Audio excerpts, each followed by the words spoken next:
before we receive this message po, let's bless each other po. Sabihin po natin sa bawat isa, you are the source of blessing. You are the source of blessing. Amen. Amen po. So, para po sa mensahe po natin ngayong araw, we will receive the message of faith healing po.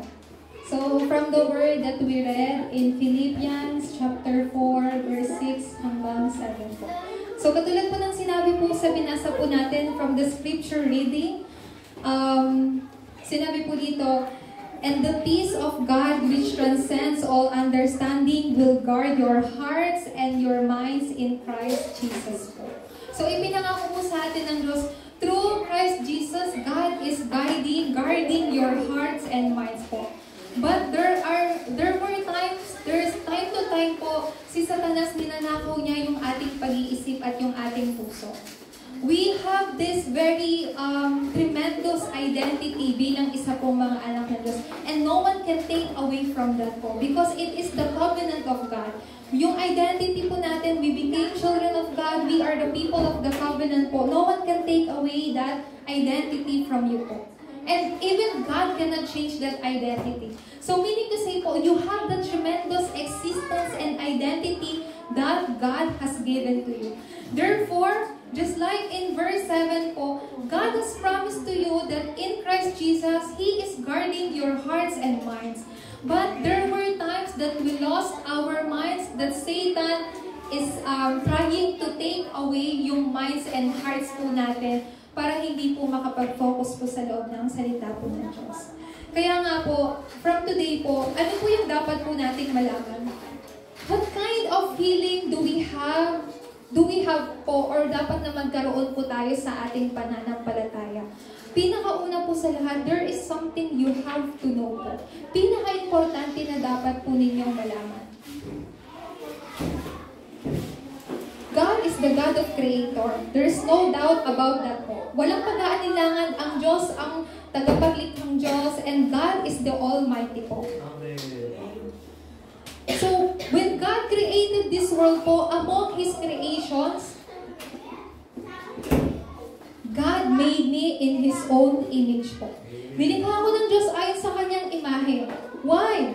Why God created me? To be with Him po. So when we are with God, there is true happiness po. What is this po? This is our original state. Nakasama po natin ang Diyos. Amen. So, di po ba ang unang tao na nilikha po ng Diyos, si Adan, meron pong ganito pong identity. So meaning to say po, because God has given us this original state, God has given also us the original blessing po. So being with God, there is true happiness po. Amen. But katulad ng sinabi ko kanina po sa inyo, Satan will not just watch you. Satan will not just hindi lang po kayo papanoorin po ni Satanas at wala po siyang gagawin. Di po ba? Satan will try to take away your hearts, your minds po. So, katulad po ng sinabi ko po dito, when man is with God, there is true happiness. But Satan doesn't like that kind of relationship po. Satan hates our relationship po to be with God. You know po, Satan hates po when you worship to God. Satan really hates po when you give praises po sa Panginoon. So he will try sa maraming methods po just to block your worship. So, when Satan deceived man, they fall into sin po. What was the result? Man became separated from God. This is where all problem began in man's life po. Man who is now became separated from God, ano pong sabi sa Bible? They became child of devil. Yung life nila, yung buhay po nila, full of unhappiness. Therefore, children of the devil have no choice. They had no choice but to go to hell. You know po, you and I already received salvation po. Sa pamamagitan po ni Jesucristo.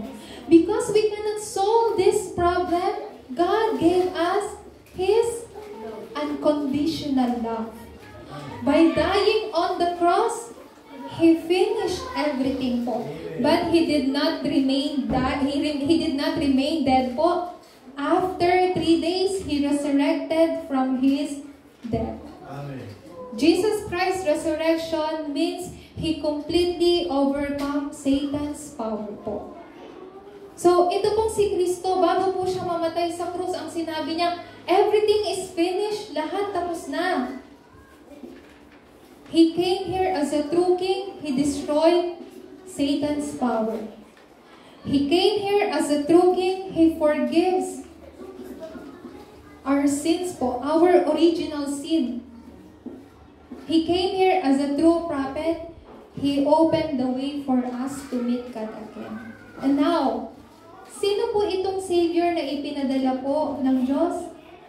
Siya po ay walang iba kundi si Jesus. At ito pong si Jesus, siya lamang po ang Kristo. Kaya nga po, kapag tinanggap daw po natin itong si Jesus sa puso natin, tayo daw po ay kanyang magiging anak, child of God. Sa mga anak ng Diyos po, ang tunay na kaligayahan po ay muli pong marerestore. And hindi lang po yun. To children of God, God has given them the blessing of heaven po. Meaning to say po, children of God are citizen, mga mamamayan po ng langit. Just like what I told you before po, this message is the way of salvation message po. You know po, Jesus Christ has finished, has destroyed all Satan's power. Jesus Christ has set you free from original sin. And Jesus Christ, through Jesus Christ po, you already met God po. But just like what I said po, there's a lot of times, our thoughts, our hearts po are being taken away by Satan. Kaya nga po, because Jesus Christ has finished this po, si Kristo nasa puso na po natin. Si Kristo po naging solusyon po sa lahat po ng inyo pong problema. So, you are not here. You are no longer here po. You are not children of the devil. Amen po ba? You are children of God. Why? Because Jesus Christ is in your heart po. So, you have this unique solution within you. You cannot go back here po. You cannot go back here. Never. Because it's God's covenant po. But there is something you have to be careful po. What is something you have to be careful po? Satan will continue to build his partisan within you. That is something you have to be careful po. Of course, 100% absolutely, you and I cannot go back here. You and I, our destiny po is no longer hell. But what do we have to be careful po? What is Satan's identity po? Satan will continue to build his partisan within you. So ano po yung partisan na binibuild sa atin ni Satan? Unbelief. Hindi pananampalataya. I am a child of God. But why do I still have problem? I am a child of God. Anak ako ng Diyos, pero ba't nararanasan ko pa rin yung mga bagay na to? Anak ako ng Diyos, pero bakit hindi magkaroon ng kasagutan, ng ano nga po ito, ng kagalingan yung karamdaman ko? Full of unbelief. You know po, sa isang salita po, kapag nagkaroon tayo ng hindi pananampalataya, ang resulta po na to ay nagkakaroon po tayo ng alalahanin. Just like in the Bible, in verse 7 po, Jesus Christ always guard your hearts and minds po. At yun po ay pangako po ng Diyos. Pero kapag meron po tayong hindi pananampalataya, tayo po ay nagkakaroon ng maling pag-iisip. So ano pong magiging resulta po nito? Magkakaroon po ito ng maling action po. Uulitin ko po, you and I cannot go back to this state po. But, do not be deceived by Satan po. Do not ever be deceived by Satan. Because if we are not careful, Satan will continue to give you unbelief. And when you have this unbelief, 100%, it will lead you to worries and to have wrong thoughts po. So God is telling us, since I always guard your hearts and minds, do not have unbelief. Kasi lagi kong ginagabayan yung puso at isip mo. It's just that do not have unbelief. Kasi ang hindi po pananampalataya, meaning to say, Satan will continue to build his partisan of darkness within us. Kaya nga po, kapag nagkaroon tayo ng unbelief, what is the result of this? Everything will become absolute impossible for you. Do you want that? Lahat ng bagay magiging imposible sa inyo. I cannot do this. How can I overcome this? This kind of problem, how can I solve this? Paano ko magiging tagumpay? Ganito yung, ano kaya yung mangyayari sa future ko? When, ulitin ko po, kapag nagkaroon po tayo ng unbelief, lahat ng bagay makikita natin na absolute impossible. But, what is gospel po? The gospel po is telling us that God is the God of Almighty. God is the God of Creator. And the God who is Almighty and Creator, He is my Father. I am His child. Do not forget this spiritual fact. Your Father is Almighty and Creator God po. Ano naman po kung mahina kayo? We are all weak po kasi gano'n naman po tayo nilikha ng Panginoon. Pero, do not ever forget, wag niyo pong kakalimutan, ang Diyos na tagapaglikha ang aking Ama. Kaya nga po natatawag natin siya, my Father, my Papa. Di po ba? Papa. So, our true Father is God po. So, do not ever forget po. Do not ever forget that you are a child of God. So, when you understand this po, when you understand this na, ako ay anak ng Diyos, then everything will become absolute possible for you. Who can make absolute impossibilities into absolute possibilities? Only God. Only God can do it po. Who can overturn or change your family situation po? Only God. So, what do we have? Ang kailangan lang po natin gawin ay magkaroon po ng pananampalataya. Pananampalataya po. Who has given us faith po? God is the one who gave us faith. But, what kind of faith we must have po? Anong klaseng pananampalataya? What kind of faith daw po? Ang pananampalataya po na ikaw at ako ay binigyan ng kaligtasan ng Diyos. This kind of faith po. Sabi po sa Efeso chapter 2 verse 8, you and I receive salvation, this salvation sa pamamagitan po ng habag ng Diyos. Because of the grace of God po. Ano pong tawag po niyan dito? So, pag sinabi po nating habag ng Diyos, it is absolutely the gift of God.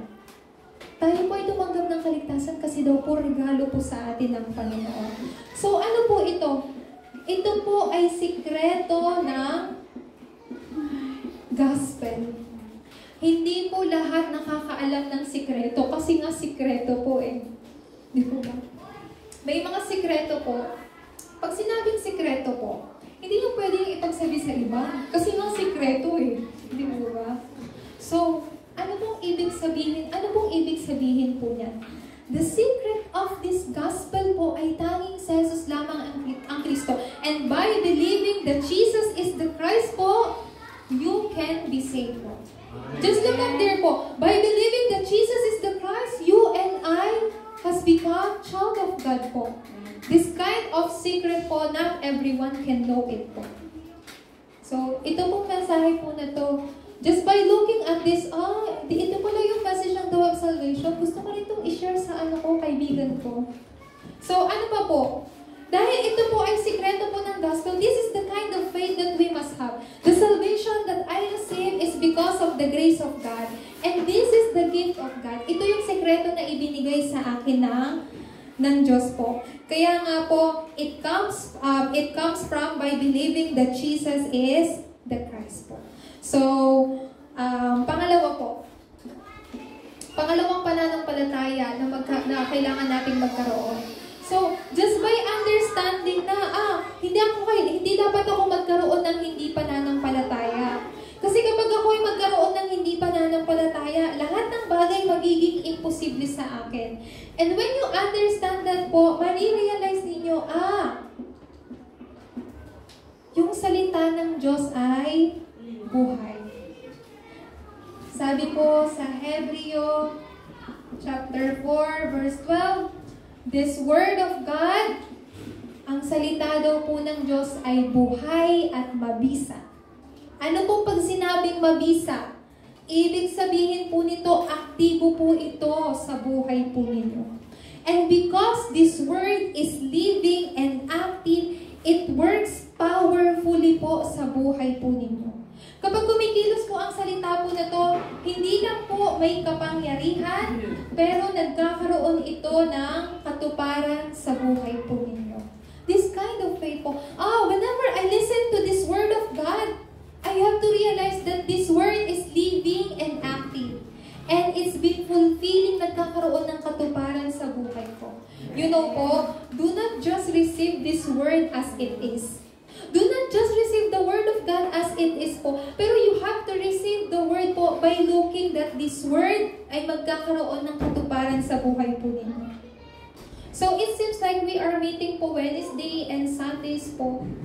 So, kung yung mga ganong araw lang po tayo nagkikita, then ilaan po ninyo yung oras po ninyo to really concentrate upon the word po. And by holding on to that word po, kasama ng salita po na yan, magkakaroon po, malalaman po natin, magsisimula po natin ma-enjoy kung ano po ang sikreto ng prayer. Enjoying the secret of prayer, what po? Is by using the name of Jesus Christ. Enjoying the secret of prayer is holding onto the name of Jesus Christ. Pastor Sheila, I've been praying, holding to the name of Jesus Christ, but why do I still have not the answer? Yung kasagutan po ninyo, kayo na po ay mga naging anak ng Diyos. Ang kailangan nyo lang po gawin, enjoyin po ninyo yung time of prayer at you have to wait po sa kasagutan po ng Panginoon.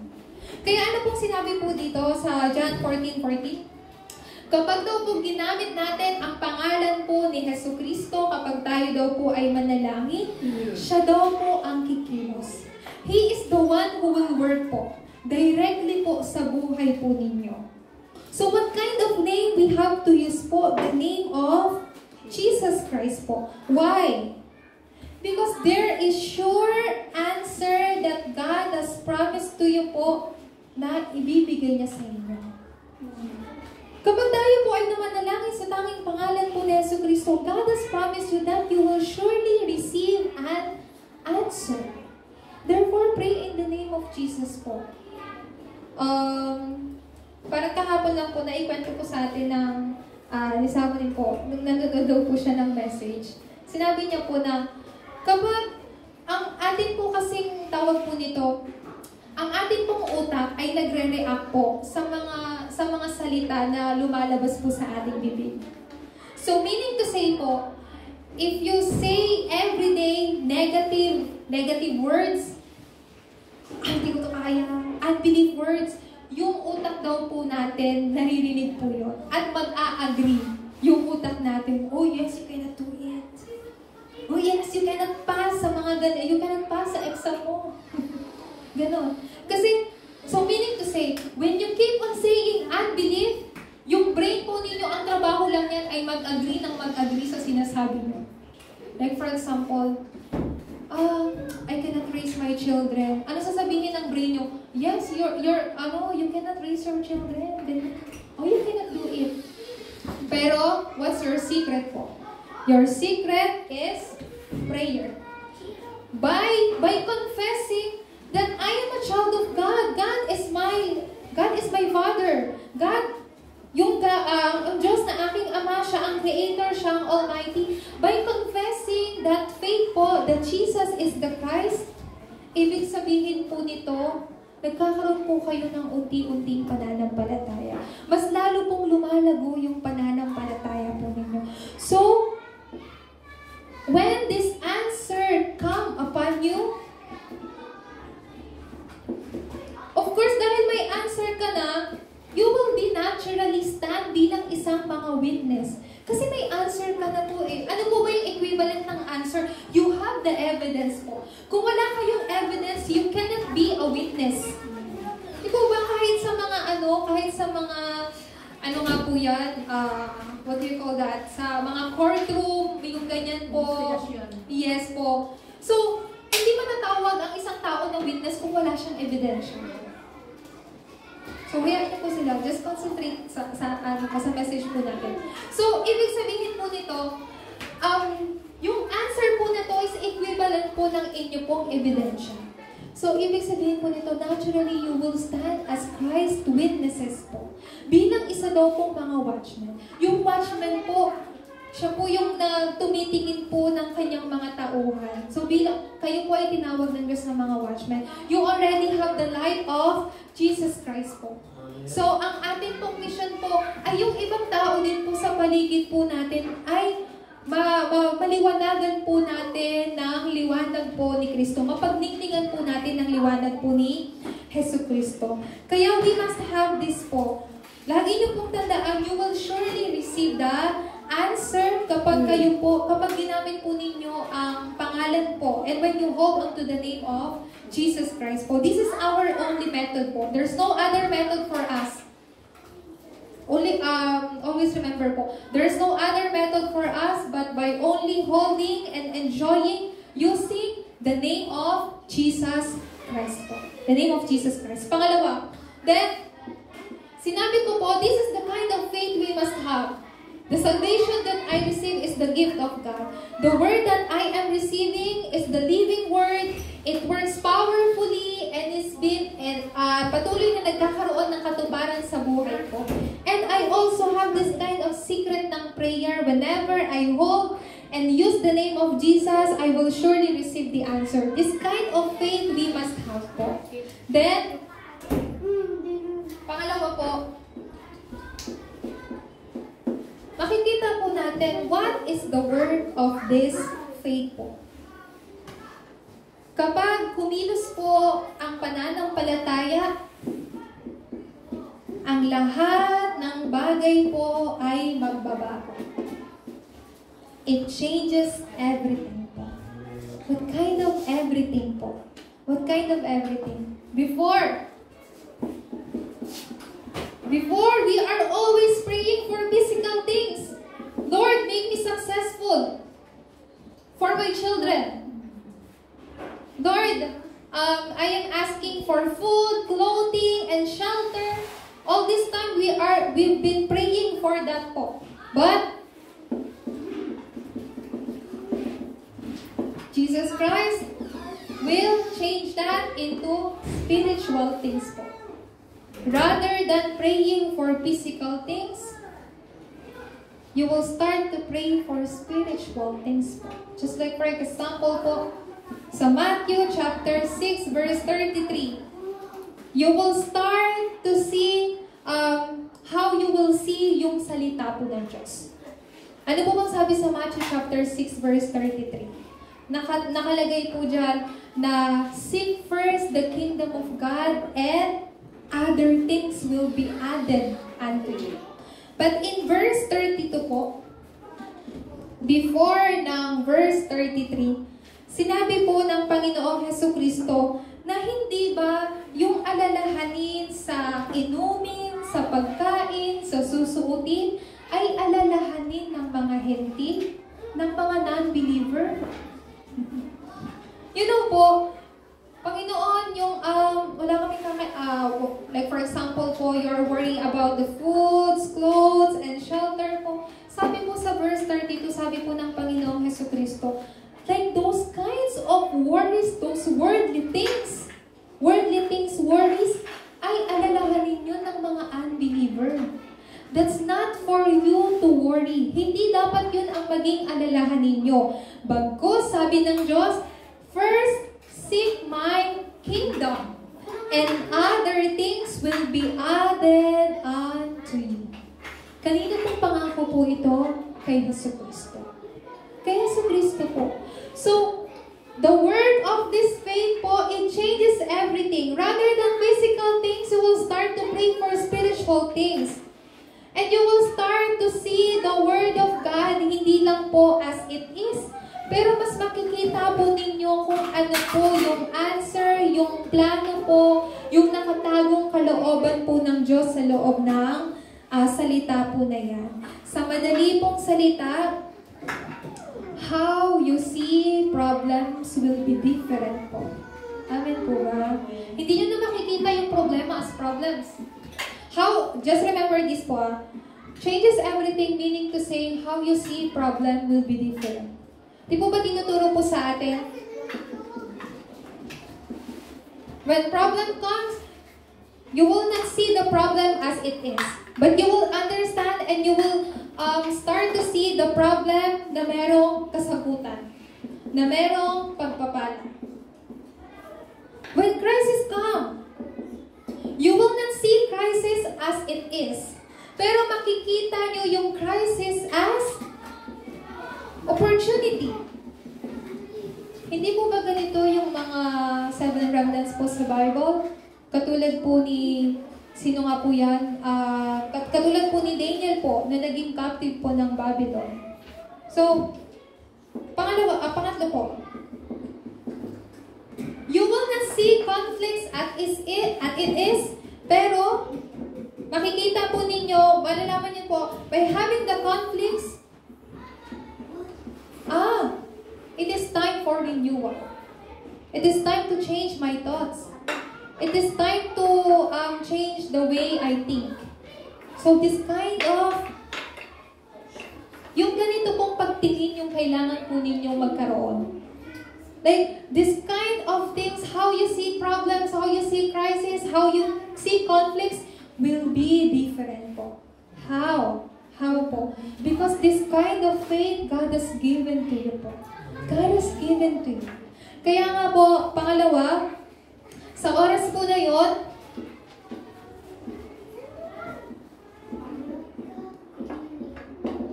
kayo po ay magkakaroon ng pananampalataya sa inyo pong buong pagkatao. Meaning to say po, sa inyo pong isip, sa inyo pong puso, sa inyo pong buong pagkatao po, maging ang inyo pong buhay ay magkakaroon po ng pananampalataya. So, ibig sabihin yan, it will work upon your life po. Do not forget po, whole being po. Pag sinabi po natin whole being, my thoughts, my heart, lahat po, even yung life ko, buong buhay ko, makikita natin sa loob ng pananampalataya nito. Sino po ba nagkaloob sa atin ng pananampalataya? Ang Diyos po. Di po ba ang Diyos? So, like for example po, sino po ito? Si Simon Peter po.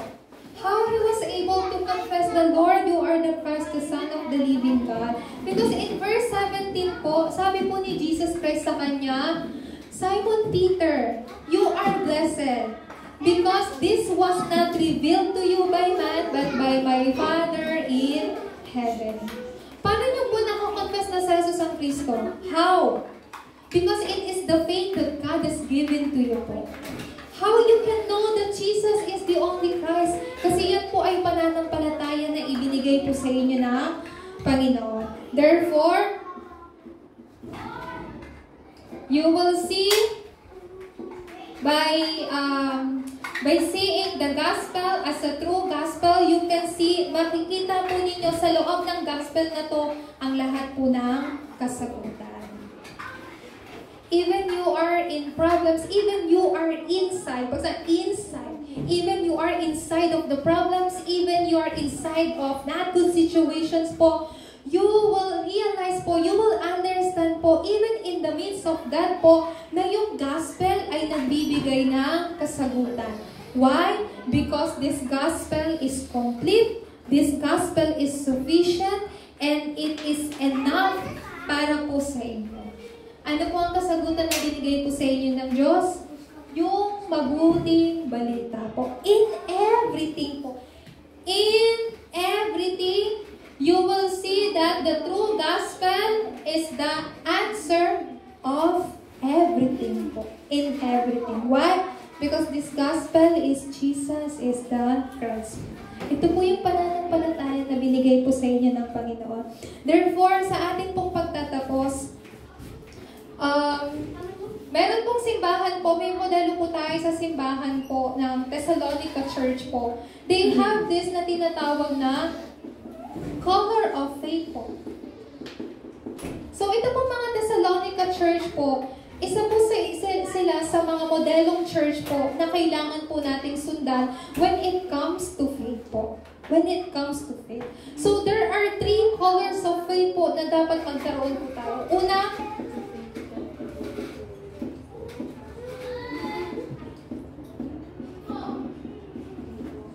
just remember po na ang pananampalataya po na ipinagkaloob po sa inyo ay working even now. Why? Because it is God's word. Yung faith po na yan.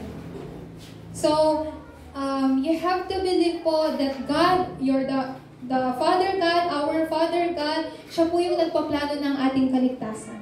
And Jesus Christ, He is the one who fulfilled that word po upon your life. And yung Holy Spirit po, nakikita po natin yung paggawa ng banal na Espiritu po. Makikita po natin yung paggawa ng banal na Espiritu when we saw yung fruits po ng Holy Spirit po na to sa buhay natin. So, it is working to you even now po. Even now. Just the word even now po, napaka-importante. Not before po, not yesterday. From that moment on po na tayo po ay tumanggap ng kaligtasan, and even now, ito pong pananampalataya po na to ay kumikilos sa buhay po ninyo. So, and by this faith po, because by this faith, yung labor po ay magiging, ano nga po yan, magiging natural and magiging normal po sa atin.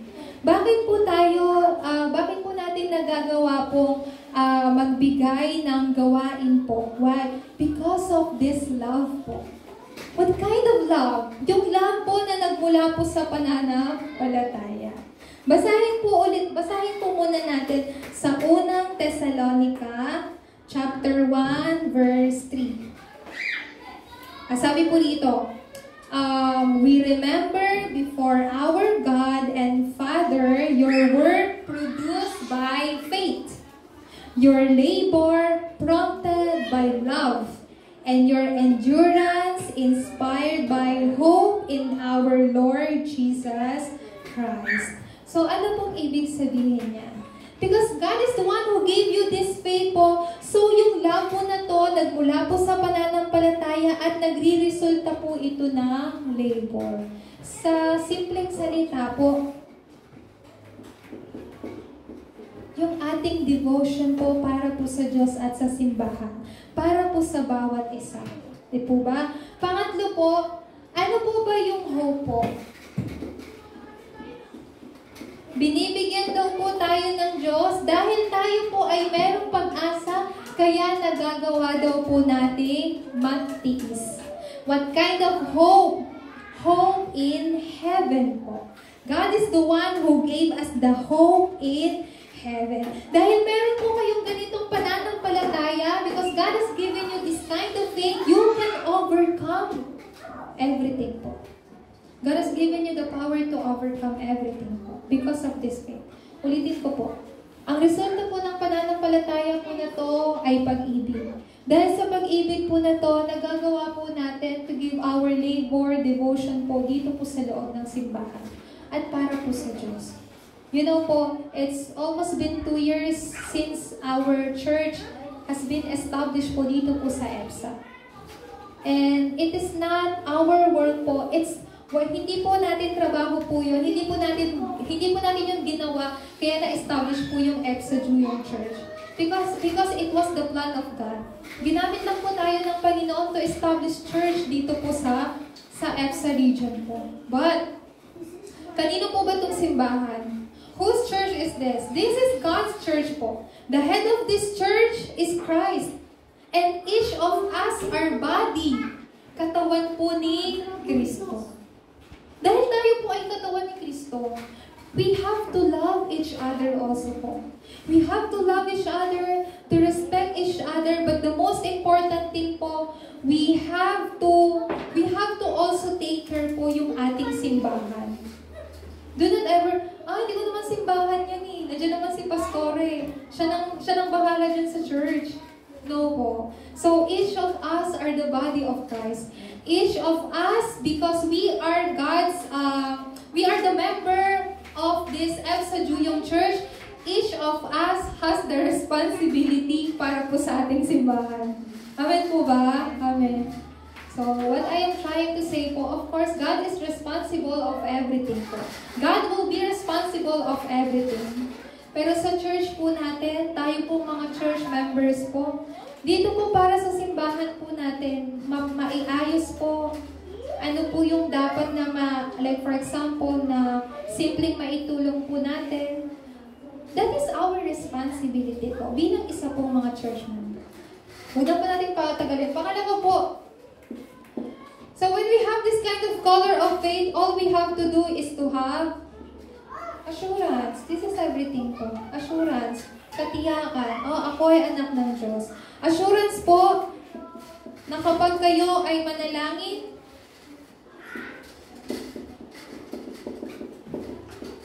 ng may petition po. Ano po sa Tagalog po ito? With prayer and petition daw po sa Panginoon. Meaning to say po, begin concentrating po every day, every time, in every incident po. And by holding on to Christ po, makikita po ninyo yung, mailalagay niyo po yan sa loob po ng inyong panalangin. In everything po. So pangalawa, you will understand po na, by having this assurance po, just to know the fact that Jesus Christ has finished everything, dun po magsisimula yung lahat po ng bagay. So, ano po ba ang nagre-resulta po? Ano po bang ebidensya na si Jesus ang Kristo? He finished everything on the cross. That is the result po that Jesus is the only Christ. Because Christ is the one who can solve everything on the cross po. He already did. It is already finished po. Tapos na daw po. Therefore, just always remember po, itong katiyakan po ninyo na ibinigay po sa inyo ng Diyos. Kaya nga po, uulitin ko po na ang mensahe po na ito ay ibinigay sa inyo ng Panginoon. Do not ever have unbelief po. Ang unbelief po ay parang katulad po ng magnet. Laging nagdadala po ng worries sa buhay po ninyo. And if we keep on having unbelief po, unti-unti po magbibuild po si Satanas ng partisan niya within us. Pero what kind of faith God has given us? Ito pong bagay po na to. So continue to fight against Satan po. To continue to have spiritual battle against Satan. You and I, we cannot see Satan, pero we can confirm the word of Satan by his word po. By his work. Makikita po natin. So, hindi po natin siya nakikita, pero mako-confirm po natin that Satan exists through his work po. So, keep on having spiritual battle against him po. Do not ever have unbelief po. Yung unbelief po is the greatest sin na magagawa po natin sa Panginoon. So, for our today's message po, just hold on to this message po na, God has promised me that Jesus Christ is guarding my hearts and thoughts. Starting from now on, I will not let Satan take away my thoughts. I will not let Satan to take away my heart. Kasi yun po yung unang-unang ninanakaw sa atin ni Satan. When we begin to have wrong thoughts po, everything will become, magiging maling bagay po. Magiging maling bagay. So, I really pray po na throughout this week po, mas mapagnilay-nilayan natin and ma-realize natin na ang pananampalataya na ibinigay sa akin ng Diyos, ito yung pananampalataya na nais ng Diyos na magkaroon ako. Amen po ba? Amen. And as you can see po, I draw the way of salvation here po. Sa mga susunod na linggo pa po, magbibigay pa po si Pastora Sheila ng mensahe po na yan. So as you see, as you look to this way of salvation message, always confirm your identity. Nasaan ba ako dyan? Nasaan ba ako dyan? So by looking to that message po, always confirm, always have the assurance of you being a child of God po. Amen. Palampakan po natin ang Panginoon. So at this time po, let us